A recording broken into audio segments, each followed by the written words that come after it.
जब किसी चालक में विद्युत को प्रवाहित करने का प्रयास किया जाता है, ठीक है, तो इसके लिए जो कार्य करना पड़ता है, इसमें कुछ कार्य करना पड़ेगा, खुद से तो नहीं हो रही है ना, खुद से तो विद्युत प्रवाहित नहीं होती है, अंदर इलेक्ट्रॉन होते हैं, धनायनों से टकराते भी हैं, तो मैं बताई थी ये बात। तो उसमें क्या होगा, ऊर्जा खर्च होगी, तो उन्हें आगे बढ़ने के लिए फिर से ऊर्जा चाहिए होगी, यानी कि किससे जुड़ना पड़ेगा, बैटरी से ना। तो इसका मतलब क्या है, जब किसी चालक में वैद्युत ऊर्जा प्रवाहित की जाती है, तो इसके लिए हमें कुछ कार्य करना पड़ता है।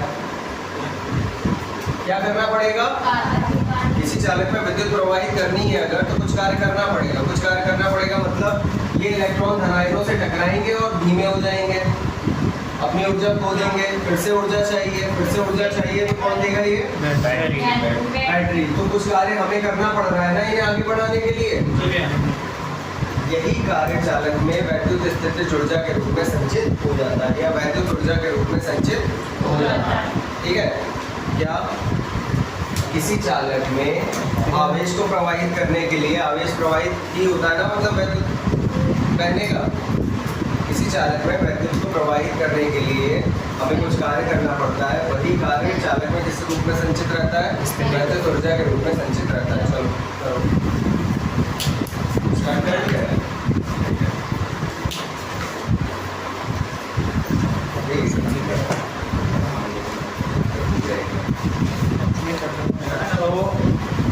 देखो, किसी चालक में वैद्युत ऊर्जा को, किसी चालक में वैद्युत धारा को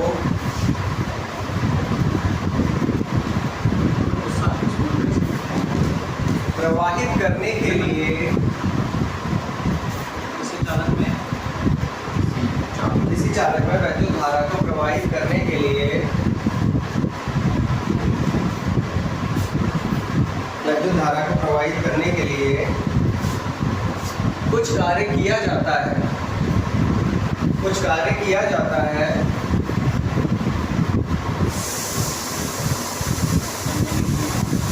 यही कार्य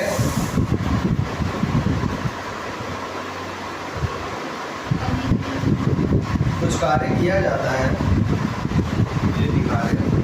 यही कार्य चालक की वैद्युत ऊर्जा कहलाता है,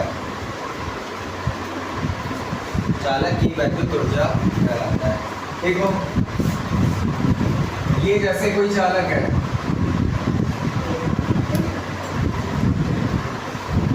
ठीक है, इसे अगर किसी बैटरी से ना जोड़ा जाए तब इसमें वैद्युत थोड़ी ना प्रवाहित होगी। और देखो, अगर वैद्युत प्रवाहित करनी है तो इलेक्ट्रॉनों का फ्लो चाहिए अंदर, इलेक्ट्रॉनों का फ्लो होगा तो धनायन भी होंगे ना अंदर। ठीक है, दो होते हैं, दो चीजें पाई जाती हैं चालक के अंदर, क्या क्या, मुक्त इलेक्ट्रॉन और धनायन। जब मुक्त इलेक्ट्रॉन गति करेंगे तो वो धनायनों से टकराएंगे, धनायनों से टकराएंगे तो क्या होगा, ऊर्जा खत्म हो जाएगी, उनकी ऊर्जा खत्म हो जाएगी। तो लेकिन उन्हें चलना फिर से है आगे, तभी तो ऊर्जा फ्लो, तभी तो आवेश एक स्थान से दूसरे स्थान तक पहुंचेगा। इलेक्ट्रॉनों को दोबारा से चलना पड़ेगा, दोबारा से चलने के लिए क्या करेंगे, बैटरी जो होती है वो इन्हें धक्का लगाती रहती है इलेक्ट्रॉनों को। अगर बैटरी से ना जुड़े हो तो ये इलेक्ट्रॉन नहीं गति कर पाएंगे, बस ऊष्मीय वेग से इधर उधर गति करते रहेंगे।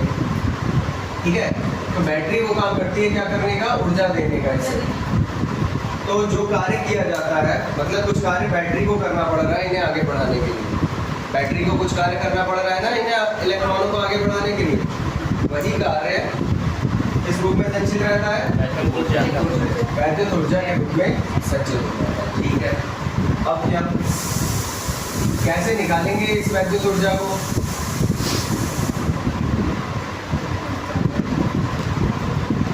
ठीक है, इस वैद्युत ऊर्जा को निकालेंगे कैसे। जैसे ये कोई चालक है, ये चालक है, इसके सिरों के बीच विभवांतर कितना है, V। ठीक है, और इसके अंदर जो आवेश गति कर रहा है, जो आवेश गति कर रहा है वो कितना आवेश है, टोटल Q आवेश गति कर रहा है। ठीक है, ठीक है, लिख लो यही बात।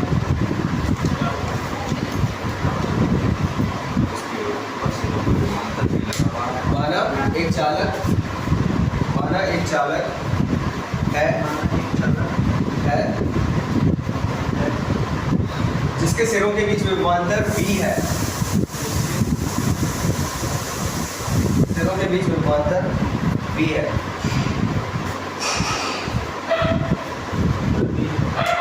तथा इसमें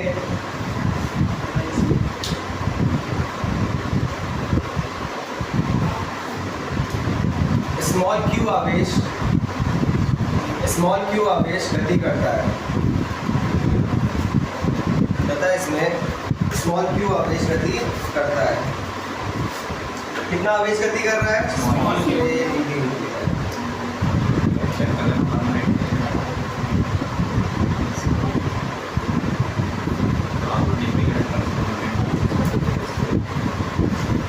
राइट को मार्क करें।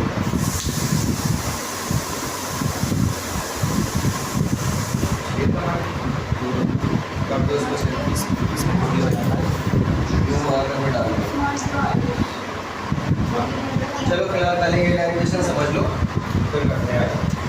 तो वैद्युत ऊर्जा हमें फाइंड करनी है। वैद्युत ऊर्जा किसके बराबर है? किए गए कार्य के जो बैटरी द्वारा किया जा रहा है ना। वैद्युत ऊर्जा हमें फाइंड करनी है और वैद्युत ऊर्जा किसके बराबर है? कार्य के। अभी एक चालक लिया जिसके सिरों के बीच विभवांतर कितना है? V, और इसमें आवेश कितना प्रवाहित हो रहा है? Q।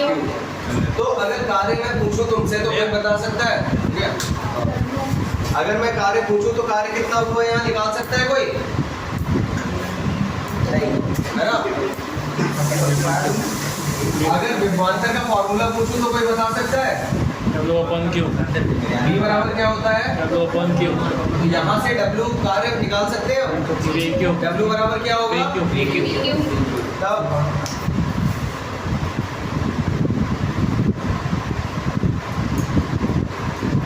बैटरी द्वारा किया गया कार्य निकाल सकते हैं हम। देखो V विभवांतर है और आवेश कितना फ्लो हो रहा है इसके अंदर? Q। तो कार्य कितना होगा इस फॉर्मूले से देखें अगर, तो W बराबर Q इंटू V। W बराबर क्या हो जाएगा? Q into V। यही कार्य चालक में ऊर्जा के रूप में संचित हो जाता है। सही है, यही कार्य चालक में वैद्युत ऊर्जा के रूप में संचित हो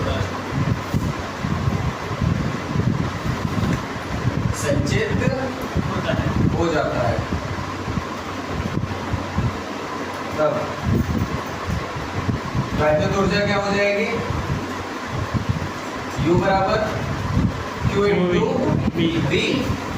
ठीक है, Q इंटू V जूल में होगी। और ठीक है,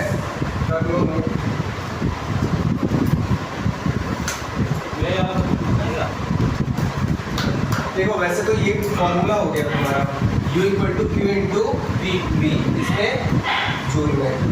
इसके और भी मतलब फॉर्म्स बना सकते हो। ये एक समीकरण है, इसके और भी फॉर्म्स बना सकते हो। और फॉर्म कैसे बनेंगे? जैसे V है Q equal to U/V। Q equal to IT। Q बराबर IT होता है, I बराबर Q/T। तो U बराबर क्या हो जाएगा? ITV। Q की जगह IT लगा दिया, VI। ये एक समीकरण बन गई। ठीक है, या फिर और भी बना सकते हो। इसी से कई फॉर्मूले बन जाते हैं बस, लेकिन तुम्हें जो मेनली याद रखना है वो ये याद रखना है, U equal to Q into V। बाकी सारे तो तुम खुद ही बना लोगे। Q बराबर क्या रख सकते हो यहाँ? IT। ऐसे ही जैसे U बराबर क्या आ गया? VIT। अब V है, V का मान अगर हम IR रखना चाहें तो वो भी रख सकते हैं, है ना। तो U बराबर क्या हो जाएगा तब? VI²T। V की जगह रख दिया तुमने I इंटू R, और I इंटू T पहले से है वहाँ पे, है ना। तो क्या हो जाएगा? I² R ये हो गया। या फिर यहीं से, इसी से, इस फॉर्मूले से ही हम I की वैल्यू यहाँ पुट करना चाहें अगर, क्या हो जाएगा v upon R r equal to क्या हो जाएगा v upon r tan u बराबर क्या हो जाएगा v square upon R square r square into RT rt। तो एक r से एक r कैंसिल हो गया, क्या हो गया U square upon R v square upon r T into ये फार्मूला बन गया। तो इस तरीके से कई फार्मूले बन जाते हैं। q की जगह हमने रख दिया it तो vit बन गया, है ना। फिर v की जगह अगर ir रख दोगे तो क्या बन जाएगा i स्क्वायर rt। और फिर i की जगह अगर v अपॉन r रखा तो v square upon r into T बन गया। अब ये क्यों है इतने सारे फार्मूले, ये तुम्हें तब यूज में आएंगे जैसे तुम्हें क्या दिया है ये चेक करोगे। कोई न्यूमेरिकल आता है उसमें क्या दिया है, अगर r दिया है, r मतलब प्रतिरोध दिया हुआ है अगर किसी क्वेश्चन में, तो तुम्हें इनमें से कोई फार्मूला यूज करना पड़ेगा ना, क्योंकि उस जगह पे फिर u बराबर q भी यूज नहीं होगा। लेकिन तुम इससे केवल इससे u equal to q into v इससे ही सारे फॉर्मूले बना सकते हो, क्योंकि इसमें क्या करना है तुम्हें q बराबर it रखना है, एक बार q बराबर क्या रखा है it, q की वैल्यू लगा देनी है, फिर एक बार v की वैल्यू लगा देनी है, v बराबर क्या होता है i इंटू r। बस ऐसे बन जाएंगे सारे फॉर्मूले। नोट कर लो ये फॉर्मूले। बात आए हीट की, किसकी हीट। अगर हीट पूछा जाएगा, हीट मींस होता है ऊष्मा, ठीक है। ऊष्मा के लिए फिर हमें निकालना पड़ेगा किसमें, कैलोरी में। ये जूल में है, किसमें चाहिए होगा हमें आंसर कैलोरी में। अगर हीट पूछा जाएगा तो बस तुम्हें क्या करना है, जो भी ऊर्जा है U उसे 4.2 से डिवाइड कर देना है, ठीक है। कितने से डिवाइड कर देना है 4.2 से। वो किसमें क्या चेंज हो जाएगा, जो भी तुम्हारी U का मान आएगा, जो भी तुम्हारा U का मान आएगा ऊर्जा का, उसे किससे डिवाइड कर देना है, बस 4.2 से। अब इसके फॉर्मूले अगर बनाना चाहो तो U बराबर क्या है Q इंटू V अपॉन 4.2, या फिर इसी के बराबर ये है VIT अपॉन 4.2 का है तो इसे, है ना। या फिर I square RT I square RT, क्योंकि ये सारे इक्वल मान है ना, अपॉन 4.2, या फिर V square upon R v square upon r into t upon 4.2 कुल मिला के जो बात है वो ये है कि h बराबर क्या होगा u अपॉन 4.2। तो ऊष्मा निकल आएगी, और ऊष्मा आएगी किसमें, कैलोरी। हाँ, पावर, ठीक है।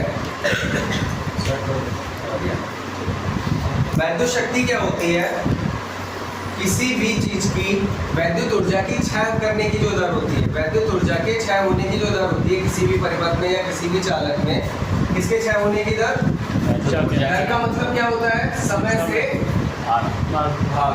दर अगर निकाल रहे हो किसी की तो क्या मतलब होता है उसका, समय से भाग कर दोगे तो दर निकल आती है। तो वैद्युत ऊर्जा के क्षय होने की जो दर होती है उसे ही क्या कहा जाता है, वैद्युत शक्ति। तो यानी कि वैद्युत ऊर्जा को किससे भाग हो जाएगा, समय है ना। चलो किसी वैद्युत परिपथ में, हाँ जल्दी जल्दी लिखो, किसी वैद्युत परिपथ में वैद्युत ऊर्जा के क्षय होने की दर को, किसी वैद्युत परिपथ में, किसी वैद्युत परिपथ में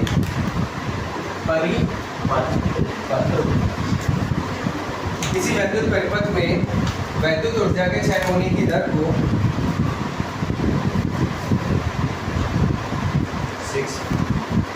वैद्युत शक्ति कहते हैं। वैद्युत ऊर्जा के क्षय होने की दर को वैद्युत शक्ति कहते हैं।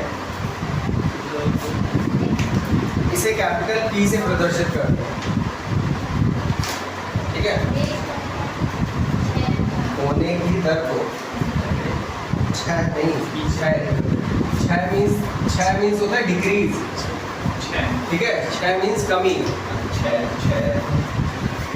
क्षय वो वाला नहीं है ये, वैद्युत ऊर्जा की शक्ति क्षय होने की दर को, है ना, ये वाला क्षय नहीं है,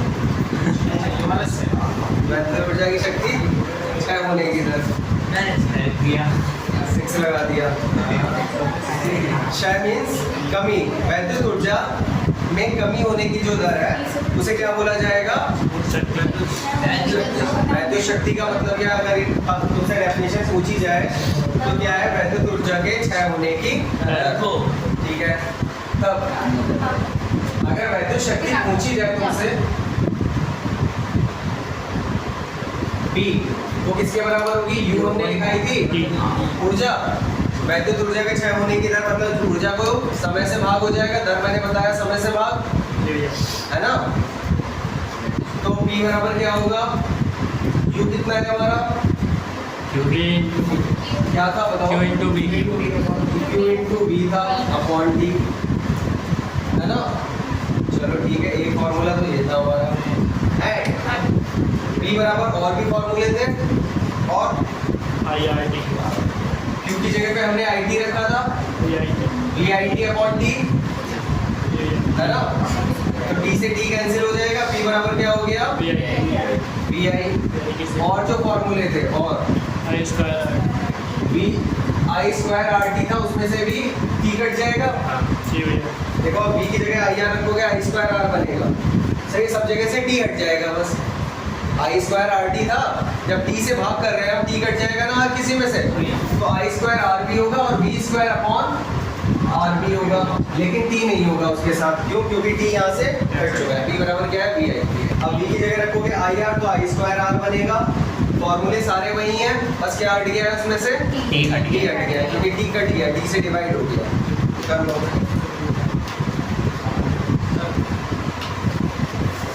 शक्ति का मात्रक लिख लेना, वॉट होता है, ठीक है।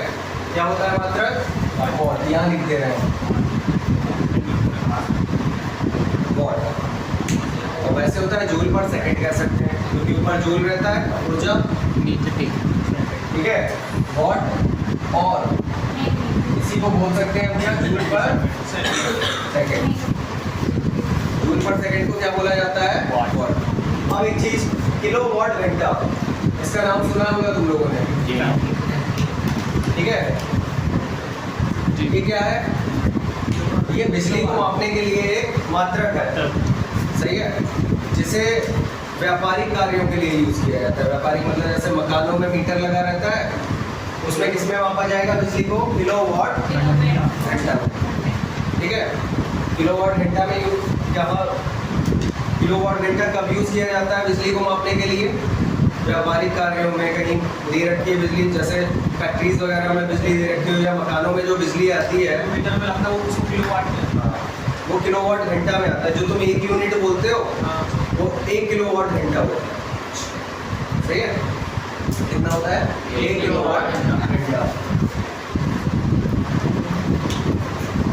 तो इसे लिख लो, इसे ही क्या बोलते हैं?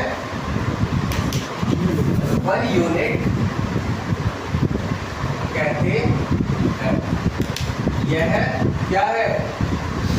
बिजली को मापने की इकाई, एक इकाई है, ठीक है। बिजली को मापने की एक इकाई है। अब 1 किलोवाट घंटा की वैल्यू निकालेंगे हम। 1 किलोवाट घंटा। अब देखो, किलो का मीन्स क्या होता है? किलो का मतलब मैंने बताया है तुम लोगों को, केजी होता है। बताओ भाई अभिषेक, किलो का मतलब क्या होता है? 10 की घात 1, 10 की घात 2, 10 की घात 3, 10 की घात 4, 10 की घात -6। तो माइक्रो फिर क्या होता है? ये तो चलते हैं। अच्छा, अगर मैं तुमसे कहूँ, सुनो, 1 किलो आलू ले आओ, 1 किलोग्राम आलू ले आओ, तो तुम लाओगे 1 गुणा 10 की घात -6 ग्राम आलू, है ना। 1 गुणा 10 की घात -6 ग्राम आलू, इसका मतलब 1 ग्राम को कितने से भाग होगा? 1, 2, 3, 4, 5, 6। अरे भैया, कितना आलू तुम 1 किलोग्राम में लेके आओ? 100 वो 2 से बदल देते हैं। भाग नहीं, वो की घात 2 कर देते हैं। किलो का मतलब क्या होता है, कोई बताएगा? 1000 किलो किलो मीन्स होता है, देखो इतना आलू तोलने के लिए ना 1 ग्राम कितना होता है पता है? इतना सा होता है। इतना आलू वो तोल भी नहीं पाएगा। आधे किलो 1 किलोग्राम और 1 किलोग्राम में तुम लाते कितना हो? अच्छा खासा होता है, एक थैली में आता है ना आलू, 1 किलो की थैली में आता है। किलो मीन्स क्या होता है? क्या कर रहा है? कहीं भी किलो वर्ड यूज हो तो उसका मतलब क्या होता है? 10 की घात 3। ये सब चीजें मैंने पहले पार्ट में, पहले चैप्टर में लिखवा दी थी तुमको, ठीक है? हाँ नहीं आया ओके, तो कोई बात नहीं। 1 किलो की जगह पे क्या आएगा यहाँ पे? 10 की घात 3। अब वाट बचा केवल, किलो तो खत्म हो गया, किलो की जगह हमने क्या लगा दिया? 10 की घात 3। बचा क्या केवल इसमें से? वाट। घंटा, घंटे को हम बदल देंगे किसमें? सेकंड में। सही है? यहाँ पे क्या बचा हमारा? वाट बचा हुआ है, वो बाद में लिख देंगे चलो। और जो घंटा है ना साथ में, वाट के साथ जो घंटा है, वो घंटे को हमने किसमें बदला? सेकंड में बदलना है हमें, क्योंकि वाट होता है जूल पर सेकंड। सेकंड से सेकंड कट जाएगा ना बाद में, तो सेकंड में बदलने के लिए क्या करें बताओ? तुम बताओ। 1 घंटे को सेकंड में बदलना है, कितने सेकंड होंगे? हाँ, क्योंकि इसे देखो 1 किलोवाट घंटा था, हम इसे ये मान सकते थे 1 किलोवाट गुणा 1 घंटा लिखूंगा तब भी वही बात रहेगी ना, 1 गुणा 1 1 ही रहता है। तो 1 किलोवाट की वैल्यू तो हमने लगा दी 1 गुणा 10 की घात 3। अब 1 घंटे की वैल्यू और लगानी है। 1 घंटे में कितने सेकंड होंगे, कोई बताएगा मुझे? 60 सेकंड। अच्छा ठीक है। एक घंटे को क्या बातें कर रहे उसने भैया हो? 1 घंटे को सेकंड में कितना बोलेंगे ये बता दो मुझे, तुम बताओ। 3600। जी हाँ, कैसे? 36 सेकंड पहले मिनट में करा फिर सेकंड में कर दिया। देखो अब इसका मैं तुम लोगों को तरीका बता रहा हूँ इसका भी। जैसे 1 घंटा है तो 1 घंटे में घंटे से छोटा जो यूनिट होता है वो क्या होता है? मिनट। कितने मिनट होते हैं 1 घंटे में? 60। और मिनट के बाद क्या आता है? सेकंड। 1 मिनट में कितने सेकंड होते हैं? 60 गुणा 60। और ये जो घंटा था ये किसमें बदल जाएगा? सेकंड में। तो ये कितना हुआ? 10 की घात 3 और ये हो गया 3600 गुणा वॉट को लिख सकते हैं जूल पर सेकंड, और ये भी क्या है? सेकंड से सेकंड कैंसिल हो गया। इसे लिखूं अगर मैं 3.6 तो इससे गुणा में कितनी घात होगी? 3 अंकों के बाद पॉइंट लगाया है ना, और 10 की घात 3 यहाँ पहले से भी है जूल। तो 3.6 गुणा 10 की घात 6 जूल। इतने जूल ऊर्जा जब तुम खर्च कर लेते हो तो वो 1 यूनिट बन जाता है तुम्हारे लिए। ठीक है? 3.6 गुणा 10 की घात 6 जूल ऊर्जा जब खर्च कर देते हो तो वो कितना बन जाता है? 1 यूनिट बन जाता है। समझ में आई बात? तो 1 किलोवाट घंटा को कई बार ये जूल में चेंज करने के लिए आता है क्वेश्चन। ये 1 किलोवाट घंटा कितने जूल के बराबर होगा, सॉल्व करके बताइए, नोट कर लो इसे। और चलो ठीक है, कल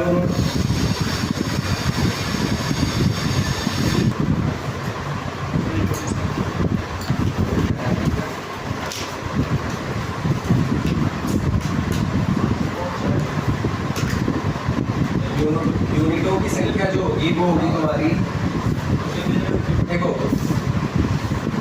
अभी तुम लोगों ने पढ़ा था VIT, ये किसमें होता है? जूल में, जी भैया है ना? ठीक है, क्या डायरेक्ट याद रख लो, वोल्ट इंटू एम्पियर इंटू घंटे बटे 1000। ठीक है? कहीं पे आएगा कितने, जो वोल्टेज दिया वो लगा देना, जो धारा दी हो वो लगा देना, और जितने घंटे दिए वो लगा देना, 1000 से भाग कर देना, क्या निकल के आ जाएगा? यूनिटों की संख्या। नोट कर लो इसे।